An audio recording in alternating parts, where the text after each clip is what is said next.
দেখছেন নক্ষত্র, সবার আগে সবার পাশে।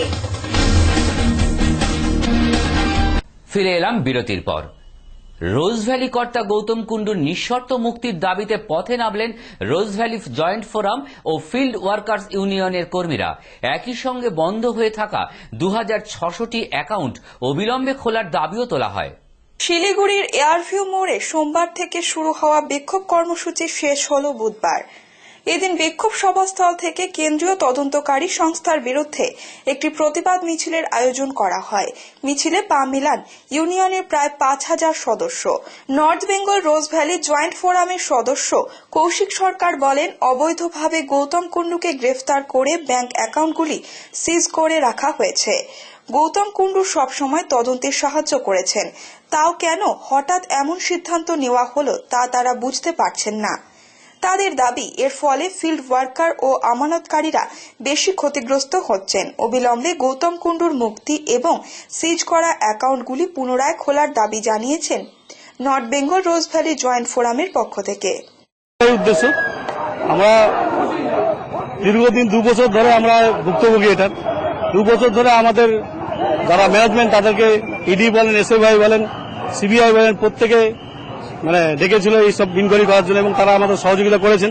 তার সত্ত্বেও আমাদের 2 বছর ধরে ব্যাংক অ্যাকাউন্টগুলো বন্ধ করে রেখেছে। এটাতে আমাদের গ্রাহক পরিষেবা এবং তার সাথে সাথে আমাদের 10 লক্ষ ফিল্ড ওয়ার্কার সারা ভারতবর্ষের এবং 20,000 কর্মী, অফিস কর্মী প্রত্যেকের পেটে লাথি মারা হয়েছে।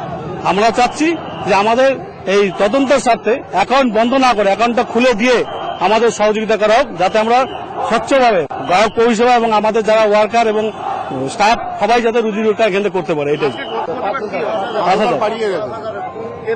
এরপরে হচ্ছে আমাদের মহামিছিল 12 তারিখ কলকাতা, সব জায়গা থেকে ধর্মতলা জমা হবে, মহামিছিল হবে। তারপরে আমাদের যদি এটা তো না হয় তাহলে আমরা অনশন ধর্মঘটে নামবো। রাস্তা, কালভার্ট এবং হাসপাতালের পরিষেবার জন্য বিডিওকে বিক্ষোভ দেখানোর সাথে সাথে স্মারকলিপি প্রদান করল এসইউসিআই এর সমর্থকেরা। বুধবার বিকেলে রাজগঞ্জ মহানপাড়া ও রাজগঞ্জ এলাকার বাসিন্দারা বিভিন্ন দাবি নিয়ে রাজগঞ্জ সমষ্টি উন্নয়ন আধিকারিকের হাতে গণস্বাক্ষর সহ স্মারকলিপি তুলে দেওয়া হল। দাবিগুলোর মধ্যে ছিল রাজগঞ্জ পোস্ট অফিস থেকে ভোলাপাড়া পর্যন্ত বেহাল রাস্তা, মহানপাড়াতে একটি ভাঙা সেতু দীর্ঘদিন হল পড়ে থাকাতে নিত্যদিন দুর্ঘটনার শিকার হচ্ছে গ্রামের মানুষ, তার জন্য একটি পাকা সেতু ও গ্রামের একমাত্র ভরসা কালীনগর হাসপাতাল। এই হাসপাতালে কোনো পরিষেবা নেই বললেই চলে। বেশিরভাগ সময় ডাক্তার না থাকাতে সমস্যাতে পড়তে হয় গ্রামের মানুষের। তাই সেই হাসপাতালে সব সময়ের জন্য ডাক্তার পরিষেবা থাকার দাবিতে গণস্বাক্ষর দেওয়া কাগজ ও স্মারকলিপি তুলে দেওয়া হলো। এরপর যদি কোনো ব্যবস্থা না নেয় রাজ্য সরকার, তবে গ্রামের মানুষ 31 নম্বর জাতীয় সড়ক অবরোধ করে যান চলাচল বন্ধ করে দেওয়া হবে বলে জানান গ্রামের পঞ্চায়েত এমডি নাসির উদ্দিন মহাশয়। আমাদের ডেপুটেশনটা হচ্ছে যে পোস্ট অফিস মোড় থেকে ভোলাপাড়া রাস্তা দীর্ঘ 3-4 বছর যাবত ভঙ্গুর অবস্থায় পড়ে আছে, বিভিন্ন জায়গায় গর্ত হয়ে গেছে। তার মধ্যে আমাদের মহানপাড়ার ওখানে যে ব্রিজ, সেই ব্রিজটা আজ প্রায় 5 বছর যাবত ভেঙে পড়ে আছে। এটা কোন রকম সংস্কারের কোন রকম উদ্যোগ নেওয়া হচ্ছে না। এমনকি এই ব্রিজে রাত্রেবেলায় অনেক বাইক দেখতে না পেয়ে হয়তো ব্রিজে পড়ে গেছে, অনেকে আহত হয়েছে এবং হাসপাতালেও ভর্তি ছিল।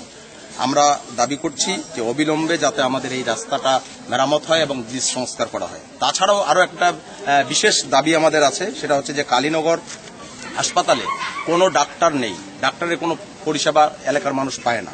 আমরা মনে করি যে গ্রামের গরিব মানুষের স্বাস্থ্য নিয়ে একেবারে সিনেমিনি খেলা হচ্ছে। এটা একটা এই বিষয়ে আমরা দাবি করব যে অবিলম্বে এখানে ডাক্তার এবং এই রাস্তা সংস্কারের বিষয়টা যেন দেখা হয়। এর আগে অনেকবার আমরা ডেপুটেশন দিয়েছি, এমনকি জেলা পরিষদের ডেপুটেশন দিয়েছি, সমস্ত জায়গায় ডেপুটেশন দেওয়া হয়েছে, কিন্তু কোনো রকম কোনো কাজ হয়নি। এরপরেও যদি কাজ না হয় আমরা বৃহত্তর আন্দোলনের দিকে যাব। এরপরে হয়তো আমরা হাইওয়ে অবরোধ করব। যতক্ষণ পর্যন্ত না আমাদের রাস্তা সংস্কার দাবি আমরা আদায় করতে পারছি, ততক্ষণ পর্যন্ত আমাদের আন্দোলন অব্যাহত থাকবে। চায়ের পর এবার ভিন রাজ্যে পাড়ি দিচ্ছে শৈল শহরের শোভাপ্রাপ্ত অর্কিড। যে অর্কিড শৈল শহরকে সুন্দর করে তুলত, এখন থেকে তা পাড়ি দেবে দিল্লি ও মুম্বাই সহ বিভিন্ন মহানগরীর শোভা বৃদ্ধিতে।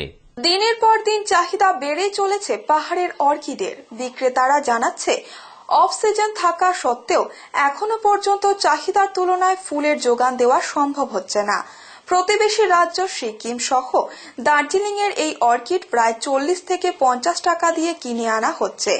প্যাকেটিং ও প্যাকিং সহ মোট খরচ প্রায় 70 টাকা প্রতি অর্কিডে। ভিন রাজ্যে এই অর্কিড প্রায় 100 থেকে 120 টাকায় বিকোচ্ছে বলে জানান বিক্রেতারা। সাধারণত দিল্লি, মুম্বাই, চেন্নাই সহ ভারতবর্ষের বিভিন্ন রাজ্যে প্রতিবেশী রাষ্ট্র নেপাল ও ভুটানে এই অর্কিডের চাহিদা দিনকে দিন বেড়েই চলেছে। सिक्किम से आता है और आता है मिरिक, ये सब पहाड़ से आता है ये सब और जाता है, लेकिन ये कलकत्ता जाते हैं, दिल्ली जाते हैं, बम्बई जाते हैं, ये सब जगह में हम लोग सप्लाई करते हैं। ये कलर तो इसमें दिखाई दे रहा है जो 4-5 कलर आते हैं। इसका नाम है सीमेडियम ऑर्किड। इसका बाजार तो अभी थोड़ा डाउन है, लेकिन अभी सीजन नहीं है, ऑफ सीजन है और इस जब सीजन आता है सब इसका डिमांड होता है। আসছি আবহাওয়ার খবরে।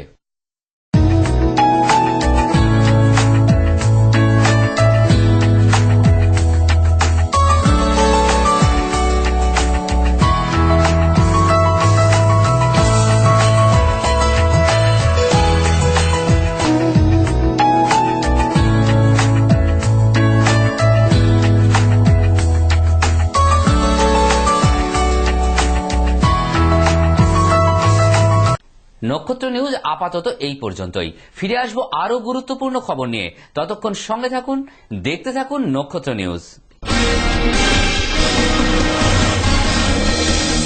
আপনারা দেখছেন নক্ষত্র, সবার আগে সবার পাশে।